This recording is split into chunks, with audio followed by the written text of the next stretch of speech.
Tervepä terve. JT tässä taasen. Nyt on päästy siitä raskaasta ajattelutyöstä eroon. Tästä eteenpäin tää on ihan vaan yksinkertaista helppoa tekemistä tää putken pyöräytys. Riittää kun saapi leikeltyä. Yksinkertaisuudessaan piirrellään mallit paperille, alkukäyrän puolikkaita 2 kappaletta ja kaikkea muuta 1.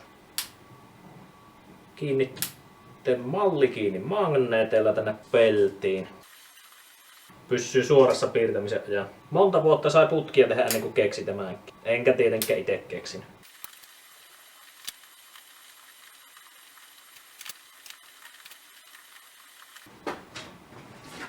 Ja nytten pitää merkata taas näette missä kohtaa putki alkaa ja loppuu.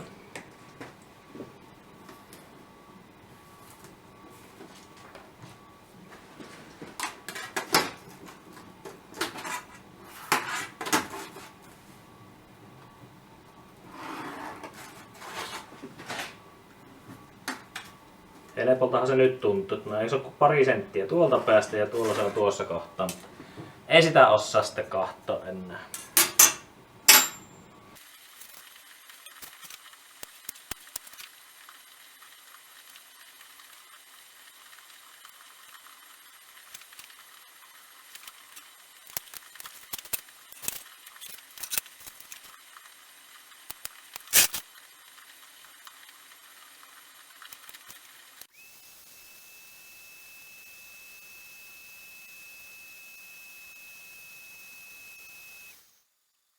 Niin, ja milliselle pellille tehdään. Pikkusen ohuempi voisi olla parempi, mutta tää on helpompi hitsata. Ja nimenomaan olisi putken toiminnan kannalta parempi. Lämpiä ja nopeammin käyttökuntoon.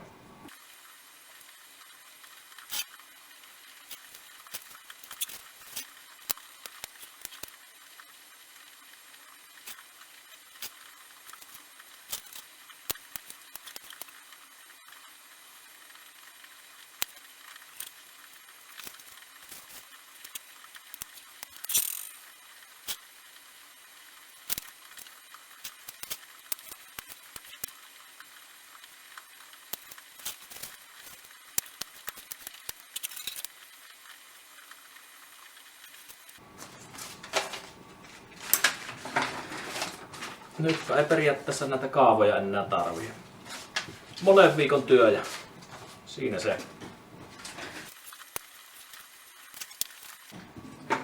Seuraavaksi sitten se leikkaaminen. Suosittelen lämpimästi tämmöisiä välitettyjä saksia. Nämä nyt sattuu olemaan Stanleyt, mutta esimerkiksi Piltemästä löytyy oikein hyvät vastaavat. Ja näitä tarvitsee käytännössä kaksilla saksilla pärjää. Oikealle ja vasemmalle kääntyvät. Mutta hyvä ne on olla yhdet suoratkin vielä.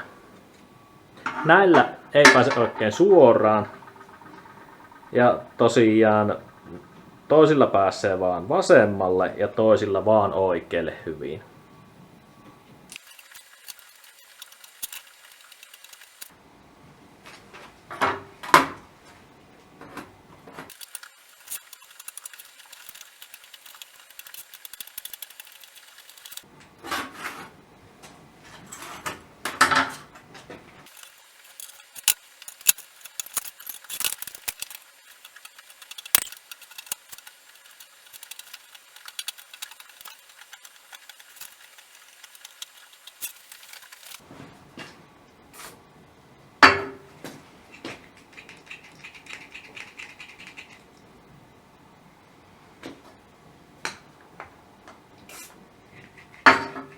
Nämäkin tarvii voitelua välillä.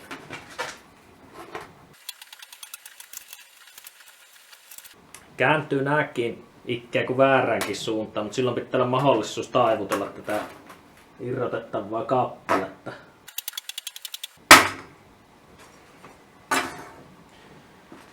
Siinäpä malliksi. Laitetaan urakkavaihe päälle.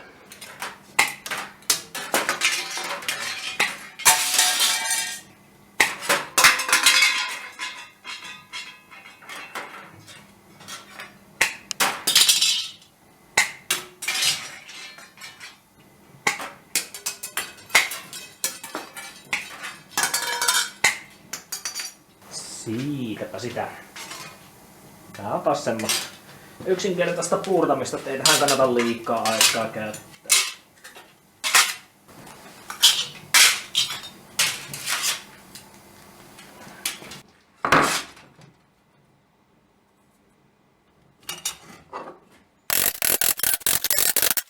Niin, tässä välissä nämä palat pitää tasoitella. Saapi viilattua reunat suoriksi. Ja ne sitten pyöristyykin mankelissa paremmin, kun on suora mistä aloittaa, eikä semmoinen epämääräinen kiemura.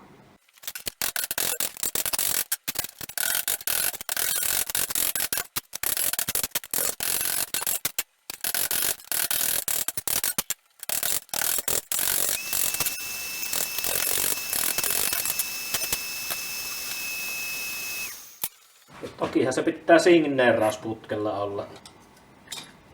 Veistetään. Siihen nimmari ja sarjanumero perään. 86 putki. Nyt jokunen läjäs. Teippi helpottaa melko lailla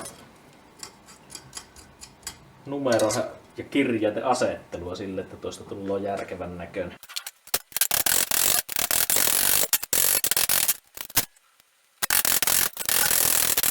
Siinä oli tasottelut. Sitten katsotaan, että meillä täällä merkkiviivat, no nehän ei näy sinne sitten huonostikaan. No itse asiassa vähän näkyy. Aika huonosti. Kuitenkin merkkiviivat jääpi ulospäin, niin helpottaa. Sitten jos ne asettelis kohakkaan, niin nää vois vaikka tasotteluviilaista varten vaikka täpätä varovasti yhteen.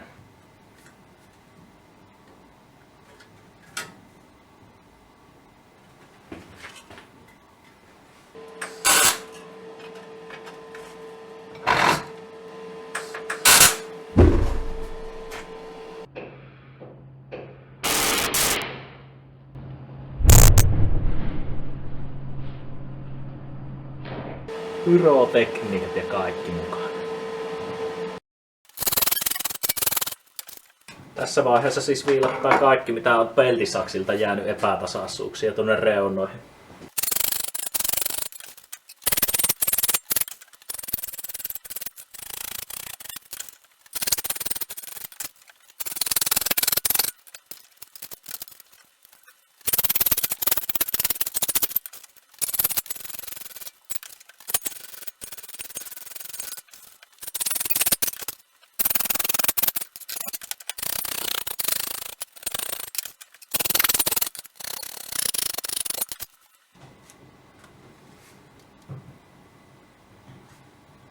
Eiköhän se tuo hitsan. Se pitää tosi vielä mankeloijakin ennen kuin pääsee hitsailemaan. Tai siis ei mankeloja, mutta sikata nuo reunat.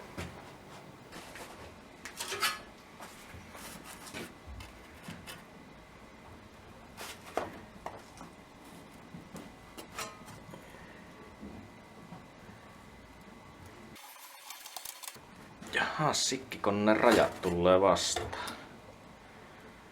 Ei mennä mahtua.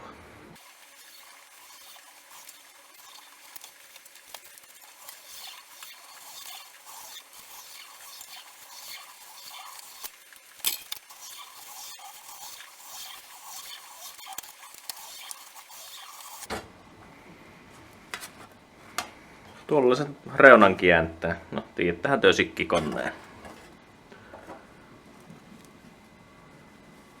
Jos ei tätä sikkaisi, niin reunan hitsaaminen olisi käytännössä mahdotonta sille, että tämän pystyisi pullistamaan.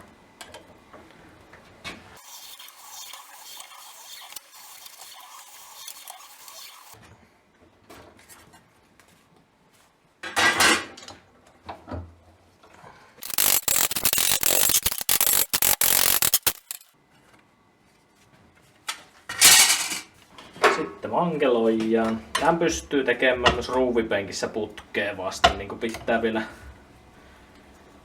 jatkaakin, kun ei tässä pysty tätä viimeistä pallaa muun muassa tekemään.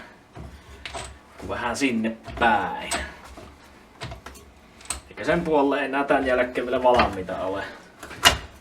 Joutuu pyörittelemään, viimeistelemään.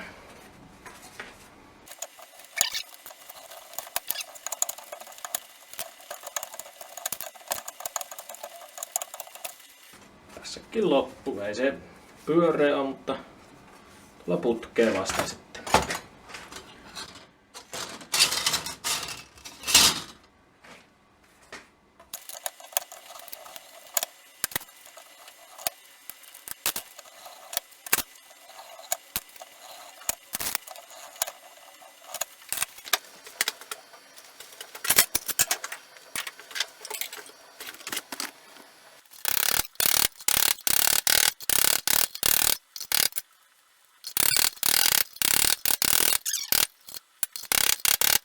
Sitten kun saadaan niin lähelle, että voi pitää päätä kiinni tuon päätysaaman, niin sehän kannattaa tehdä.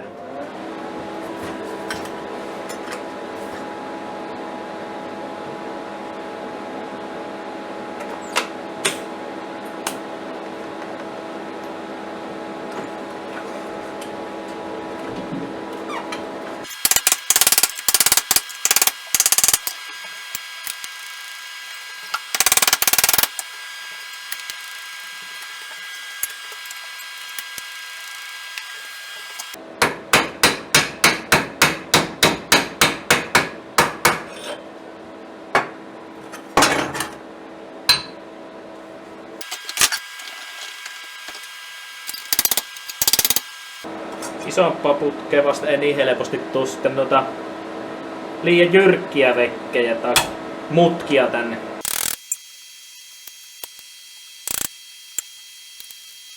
Tässä vaiheessa on tärkeintä saada sovitettu tää sauma silleen, että ei jää limittäin.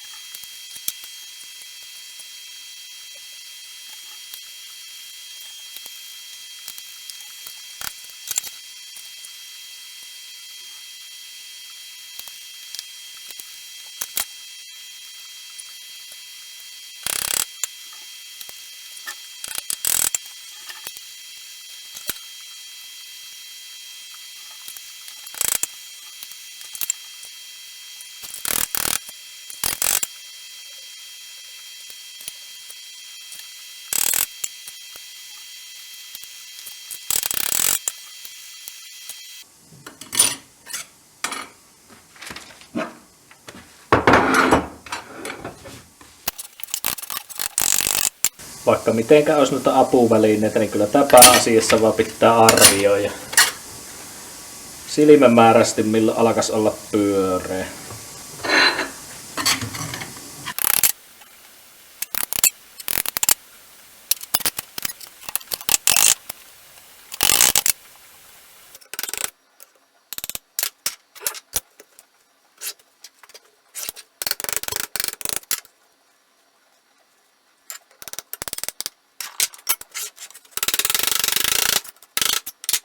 Toinen pää pyöreä, toinen ei niinkään.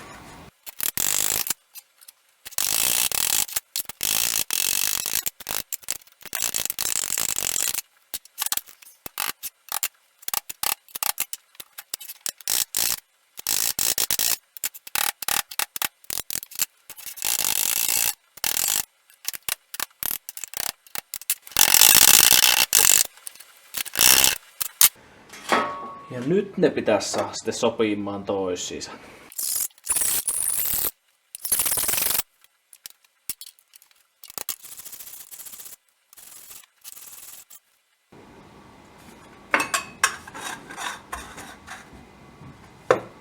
Mikillä vielä pystyy pikkujälkiä täyttelemään, mutta tikillä se on aina pikkusen tarkempi. Eiköhän tämä tästä.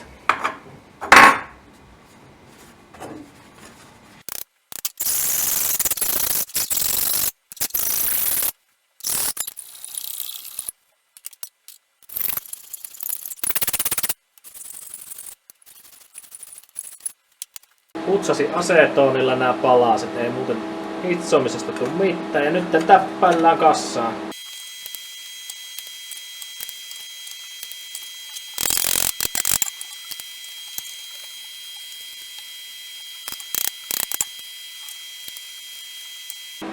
Mitä huonompi sovitus paloissa, niin se enemmän tarvitsee täppejä, että hommat toimii.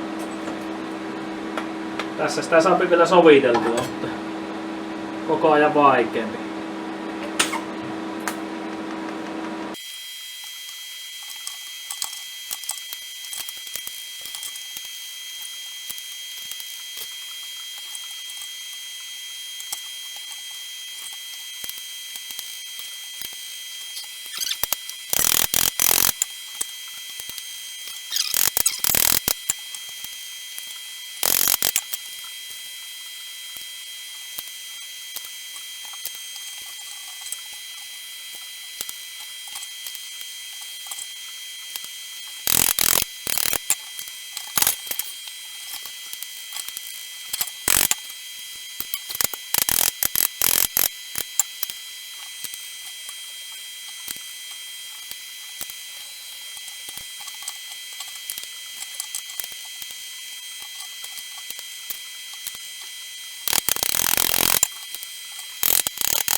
Semmottinen.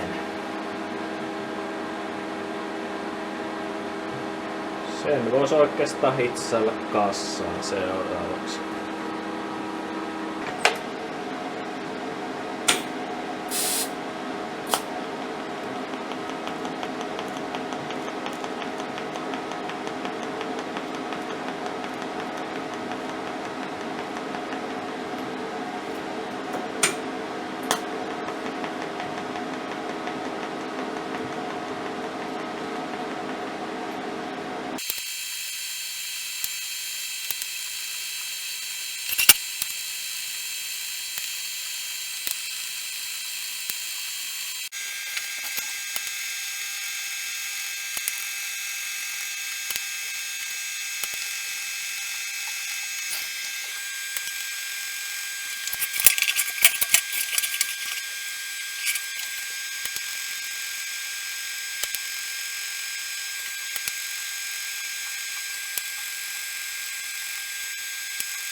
Siinäpä se hitsattuna.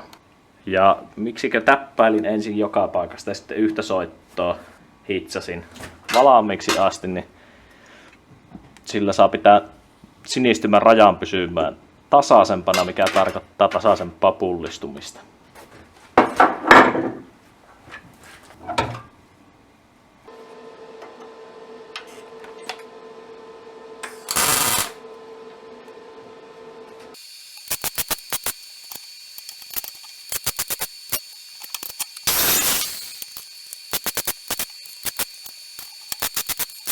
Ja nyt on sitten liittimet pesuria varten. Toisessa päässä hanaa ja painemittari ja toisessa päässä letkuliitin. Eli ei kun pullistamaan. Tärkeä vaihe tässä on laskea ilmat pois tätä putkesta. Ja pesurista. Painepesurilla siis tosiaankin pullistaa. Siinä riittää helposti paine. Nyt ei taitaisi enää tulla ilmaa.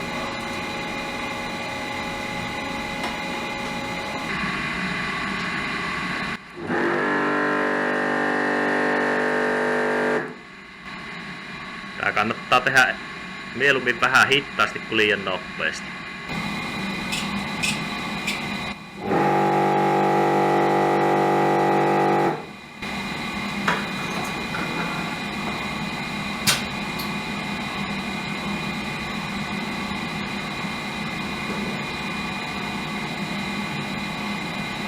Tämä on vielä vähän aseessa pullistus pikkusen paremmin.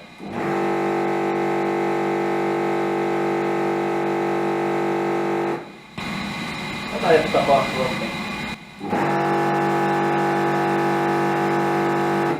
Se on siis siinä. Sitten ei muuta kuin katselemaan, miten sopii moppuun. Palotellaan vähän sen. Nyt on meillä tässä hyvä hetki verrata, että miten lähellä nämä mutkat on sitä, mitä me suunniteltiin. Ihan ensimmäinen mutka. Mitenkäpä nää saa edes tuohon.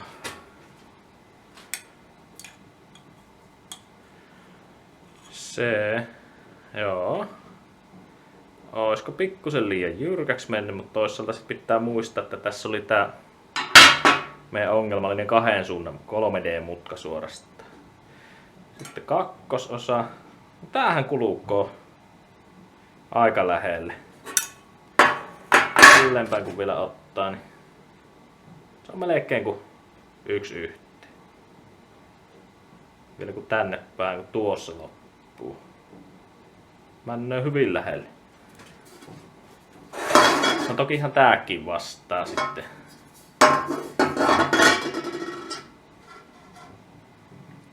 Aika hyvin. Kyllä tää pitäisi onnistua sovittaa tuohon moppoon. Sehän me nähdään ihan justiin.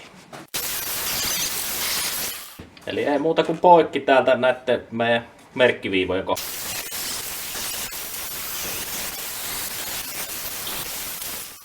Ei ihan pyöreäksi pyöristynyt. Niin se tahtoo näiden pienempien kanssa olla. Pitäisi ehkä vähän isompi paine vielä saada tuolta pesurista irti. Mutta muuten ihan.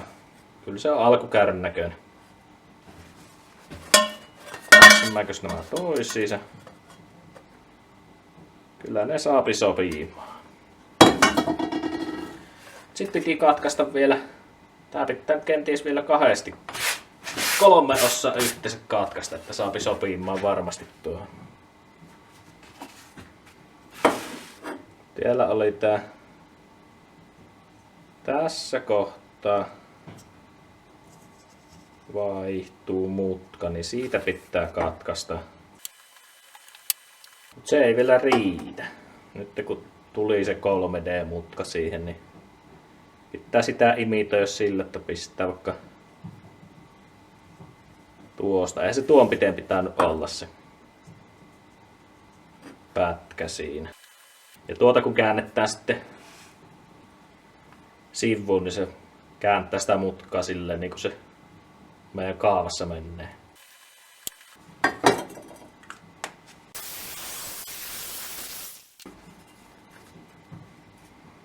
Eli tää kasaattaa nyt sitten, tähän oli näin. Käännetään sitä tuohon kohtaan sitten tuossa mallaillessa ja tämä sitten perään.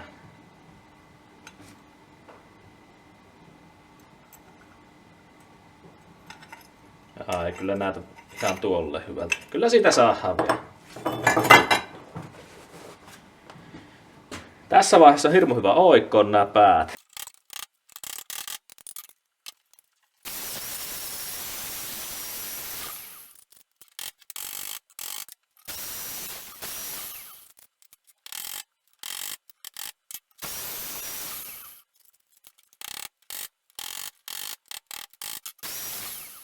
Meillä kun jo kaavan lähtökohtana oli se, että osuu tuonne vaimentimelle, niin siitähän meidän on helppo nyt lähteä jatkamaan.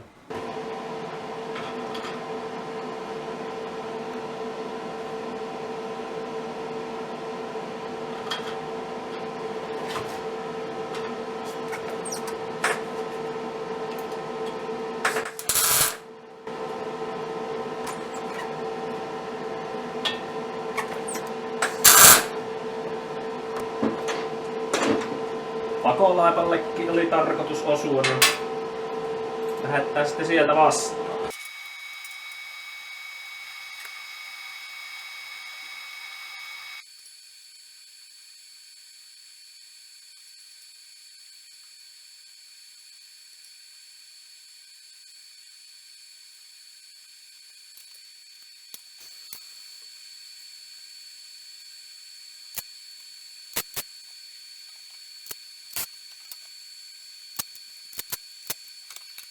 Siinäpä se olisi paikallaan.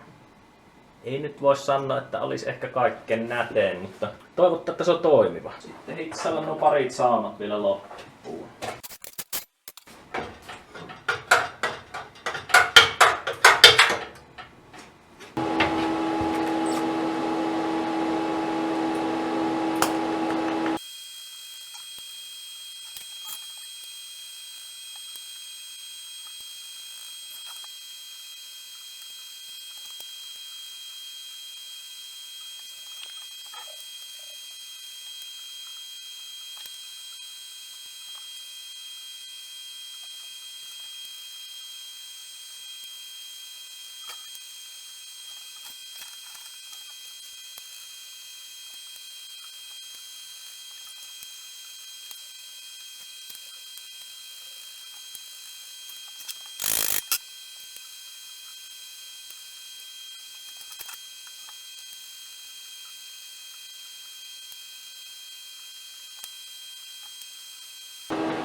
Saisi nättiä kuvaa. Tässä ei tee semmoista olla. Mutta koska tää on nyt ensimmäinen tuolle pytylle tehty putki ja meillä on dyno tulossa, niin me on melko varma, että tää ei jää viimeiseksi. Tällä me vaan kalibroijaan moottorisimulaattoria.